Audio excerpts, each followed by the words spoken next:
जवाब देने के लिए फर्स्ट को हमने भेजा है। उसमें स्पेसिफिक ये है कि कमीशन बनाया जाए, वो कमीशन रिटायर्ड सुप्रीम कोर्ट के जज या रिटायर्ड हाई कोर्ट के जज उसको करें हेड, और ये कमीशन में वो सुओ मोटो भी ले सकता है या कोई अप्लाई करे कि जी ये मेरी इरेगुलर बिल्डिंग हो गई है, उसको दुरुस्त किया जाए, और वो सारे जायज़ लेके उसकी जो भी रिक्वेस्ट होगी या जो सुओ मोटो लेंगे वो चेक करेंगे और हमें आइडेंटिफाई करके देंगे, हाँ ठीक है जी इस पर इतनी पेनल्टी लगनी चाहिए, इसमें गरीब लोगों के पैसे या जिन लोगों ने अपनी इन्वेस्टमेंट की है वो ज़ाया हो रही, इस तरीके से हो सकता है। और उसके साथ साथ हमें वो कमीशन निशानदेही भी करके दे उन इदारों की, उन शख्सियात की जिन्होंने गलत अप्रूवल दी है उन्हें, और उन पर एक्शन लें।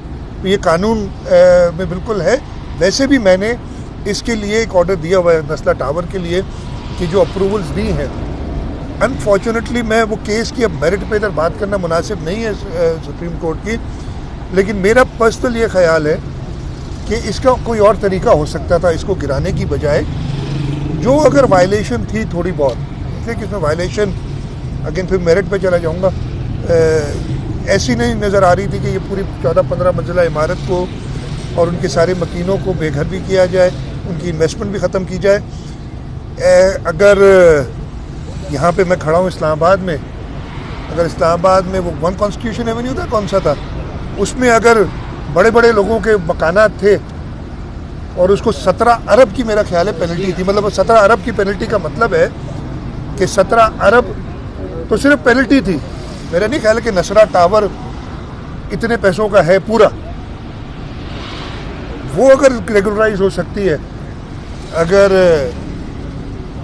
इस शख्स के इस मुल्क के आला तरीन एक ओहदे पे फाइज शख्स की रेगुलराइज हो सकती है, तो ये चीज़, और मैं ये रेगुलराइज की बात कर रहा हूँ, जिन लोगों ने ये गलत अप्रूवल्स दी हैं उनको छोड़ने की बात नहीं कर रहा हूँ मैं, उनको बिल्कुल सज़ा होनी चाहिए।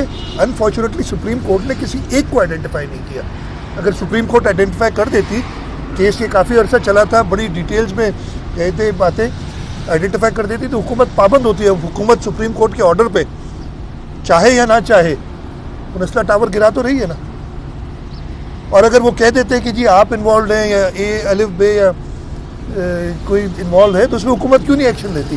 तो इधर ये रहेगी बात। लेकिन as chief executive the province मैं ऑलरेडी कह चुका हूँ कि इसकी इंक्वायरी करके आइडेंटिफाई तो करें, और ये जो वायलेशन है वो कितनी है और इसका कौन जिम्मेदार है। हिस्ट्री में नहीं, बहुत बारी लंबी बात हो जाएगी। ये अगर आप देखेंगे तो ये तो 1950 में पहली लीज हुई, 1957 में दूसरी लीज हुई, 1980 का एक सुप्रीम कोर्ट का, हाई कोर्ट सिंध का केस चल रहा था, 2010 में उस कोर्ट का फैसला आ गया और हाई कोर्ट ने उसे कहा कि जी ये जो एक्स्ट्रा ज़मीन दी है ये ठीक है, लेकिन इसकी मार्केट प्राइस दें। उसकी अपील चल रही है, अभी तक ये सारी चीज़ें सामने आई नहीं, लेकिन वो गिराने का ऑर्डर दे दिया गया। अब सुप्रीम कोर्ट के हुक्म के हम पाबंद है, और जैसे मैंने कहा हम तो बिल्कुल उन पर एक्शन लेंगे जिन्होंने भी गलत किया। वो निकालना पड़ेगा कि 50 वाला गड़बड़ था, 57 वाला था, वो मसला था जिन्होंने एक रेजिडेंशियल को कमर्शियल अलाउ किया 2007 में, 2004 से 7 में, वो गलत थे। यहाँ जिन्होंने एक आखिरी 77 स्क्वायर यार्ड्स का मसला पड़ रहा है, सिर्फ 77 स्क्वायर यार्ड्स का, वो सर्विस रोड जो मेरे हिसाब से उधर अब उसकी ज़रूरत नहीं, गलत है, जो जिसने भी किया उसको सज़ा दी जाए। ये पूरी 14-15 मंजिला इमारत को गिरा देना चाहिए था।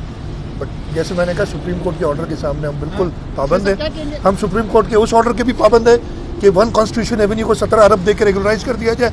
हम सुप्रीम कोर्ट के बनीगाला को रेगुलराइज किया जाए, हम पाबंद हैं। कल को हमारी हुकूमत भी आती है, हम पाबंद है सुप्रीम कोर्ट के ऑर्डर के, उसको भी हम नहीं गिरा सकते। और हम सुप्रीम कोर्ट को नस्ला टावर के गिराने की भी पाबंद है। जैसे क्या कहेंगे, मुल्क में महंगाई हो तो बाकी हुकूमत तमाम जिम्मेदारी सिंध हुकूमत के ऊपर डाल देती है कि ये इसकी जिम्मेदार है। आपने पिछली बार भी ये सवाल मुझसे किया था। मैं अभी आपको कुछ इंतज़ार करना पड़ेगा, महीने से ज़्यादा की डेट दी है 11 जनवरी की, नहीं तो 2-3 हफ्ते में आपसे इधर मुलाकात हो जाती है। मैंने हल उसका बता दिया था। अगर हम इतने ही पावरफुल हैं और इतनी एफिशिएंट है, इतनी कॉम्पिटेंट है कि पूरी फेडरल गवर्नमेंट, ये सारे इदारे, 3 और सूबे, इन सबको हमने बिठा दिया है, तो इसको उठाना भी फिर हम ही जानते हैं। भाई निकलें इधर से, जान छोड़ें, लोगों की जान छोड़ें। जो लोग ग्राउंड पे कह रहे हैं उसको देखें। ये तो आके अपनी बात मुझे बड़ी हैरत हुई। कल एक और साहब जो है वो महंगाई पे कह रहे थे कि जी मुझे किसी होटल में मैं खाना खाने गया तो एक खातून थी, उन्होंने कहा कि जी बहुत महंगाई होगी, लोग रह नहीं सकते। तो उन्होंने कहा जी इधर तो आपका एक बंदे का बिल 4-5 हज़ार रुपये आता है, आप खुद इधर खाना खा रही हैं। एक तो वो खुद बता रहे थे 4-5 हज़ार रुपये वो खुद खाना खा रहे थे उस जगह पे।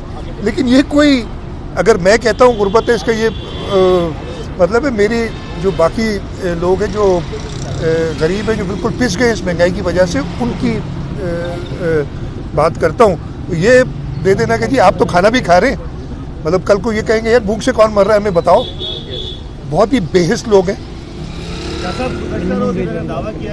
एक और मैं आपको बता दूं, एक और ऑर्डर आ गया सुप्रीम कोर्ट का, अनफॉर्चुनेटली हम उसके भी पाबंद हैं।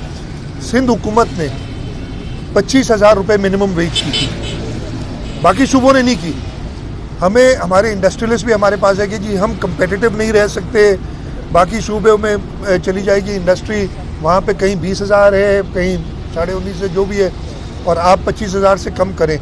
मैंने उन्हें और हमारी हुकूमत ने साफ मना किया था कि नहीं जी, आपने अगर इस सूबे में करना है कारोबार, हम गरीबों को ऐसे पिछले नहीं दे सकते और आपको 25,000 देने होंगे। आपने अपने कॉस्ट कहीं और कम करनी है, आपने अपने मुनाफों में कमी करनी है। अगर आप समझते हैं कंपेटिटिव रहना है आपने, लेकिन आपको ये 25,000 रुपये सैलरी देनी होगी मिनिमम वेज। अनफॉर्चुनेटली परसों सुप्रीम कोर्ट ने उस पर भी स्टे दे दिया है। हम अब क्या करें, उसके भी पाबंद है।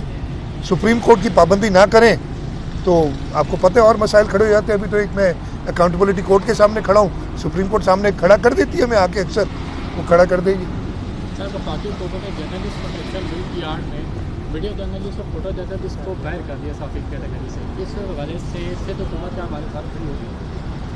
हम तो वैसे ही खड़े हैं। जर्नलिस्ट प्रोटेक्शन बिल हमने बहुत पहले पास कर लिया था, मुझे याद नहीं मुझे डेट बताएं, क्योंकि 6-8 महीने पहले हमने जर्नलिस्ट प्रोटेक्शन पास कर लिया था और हमारे उसमें ही कवर्ड है, हमारे प्रोटेक्शन बिल में। ये सिंध आ जाएं, सिंध आ जाएं, मैं आप सबसे कहता हूँ सिंध आ जाए। उधर हुकूमत भी ज़्यादा गरीब परवर है, हुकूमत भी लोग गुरबा गरीबों का दर्द जानती है, सहाफ़ियों के साथ खड़ी है हुकूमत। और जहाँ पे भी ऐसा हमारे यहाँ मामला आता है तो आ जाए, सिंध सबको दावत देता हूँ। सर, पीडीएम के बारे में आपके क्या ख्यालात हैं? लॉन्ग मार्च कामयाब हो पाएगा? हुकूमत गिराने के लिए आप साथ देंगे पीडीएम? मेरी बात सुने, हुकूमत गिराने की बात नहीं। पीडीएम बनाई पाकिस्तान पीपल्स पार्टी ने थी, चेयरमैन बिलावल भुट्टो जरदारी साहब ने उसमें किया था। हमारे जो उनसे हो गए थे इख्तलाफात, वो तरीक़ाकार था। इस हुकूमत से कोई भी खुश नहीं है। और एक तरीका कहा था, हमने कहा था कि हम जो तरीक़ाकार है उस पर चले। अनफॉर्चुनेटली वो कुछ और उनका ख्याल था इस मामले में, और वो भी अपनी कोशिश कर रहे हैं। लेकिन हमारा अभी भी ख्याल है कि इन हाउस हम नेशनल असेंबली में भी, पंजाब असेंबली में भी इनको टफ टाइम दे सकते हैं और इनसे निजात हासिल कर सकते हैं। Thank you sir.